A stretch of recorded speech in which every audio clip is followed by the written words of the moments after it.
আসসালামু আলাইকুম সুপ্রিয় দর্শক, আমি মিসবা আর আপনারা দেখছেন গার্ডেনিং টিপস ইউটিউব চ্যানেল।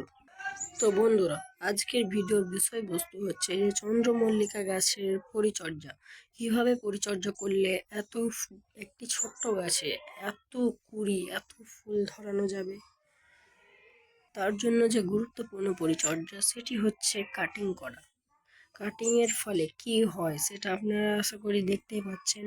এটা আমার বিনা কাটিং এর গাছ, মানে একবার শুধু কাটিং করেছিলাম তার আগাটা, তাতেই বেশ কয়েকটা কুড়ি এসছে, কিন্তু এটাতে আমি সব রকমের কাটিং করেছি। তাই দেখতেই পাচ্ছেন কতগুলো কুড়ি। একটি ছোট্ট গাছ, প্রায় 6 ইঞ্চি টবে লাগানো আছে। দেখতেই পাচ্ছেন গাছটিতে কত কুড়ি এসছে। তো চলেন দেখে নিই আমি গাছগুলোতে কি পরিচর্যা করি, কি পরিচর্যা করার ফলে এত কুড়ি এসছে। প্রথম টিপস হচ্ছে যে গাছে 15 দিন পর পর নিয়মিত সর্ষের খোল ভেজানো তরল সার দিতে হবে।